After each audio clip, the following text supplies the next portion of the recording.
전 세계 경제가 완전히 안개 속으로 빠져들면서 믿을 건 달러밖에 없다는 심리가 퍼지고 있습니다.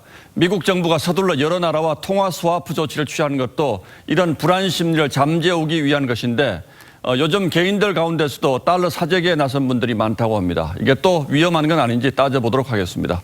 자, 강동원 기자. 지금 전 세계 경제가 굉장히 어렵고 또 미국도 간단치가 않은 것 같은데 유독 달러만 강세를 보이는 이유는 뭡니까? 그러니까 불안감이 그만큼 크다는 뜻입니다.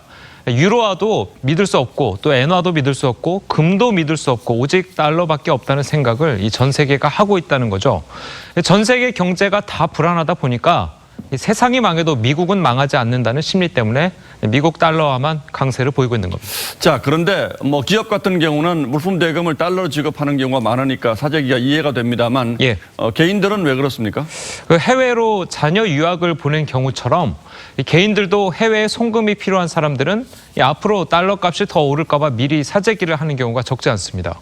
이 외환 시장이 안정돼 있으면 굳이 미리 달러를 살 필요가 없겠지만 최근 웬달러 환율이 1,300원 가까이 급격히 상승을 하면서 이 불안감이 커지고 있습니다. 자, 물론 이 투자 목적으로 달러를 사두자는 분들도 적지 않다고 합니다. 자, 그건 바꿔 말하면요, 이 환율이 더 상승할 가능성, 즉 우리 돈의 가치가 더 떨어질 거라고 예상하는 사람이 많다는 뜻입니다.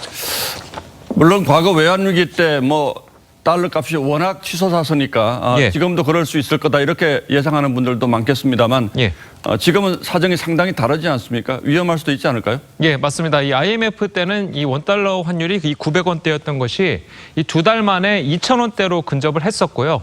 2008년 금융위기 때도 IMF 때는 아니지만 이 급격한 상승을 보였었죠.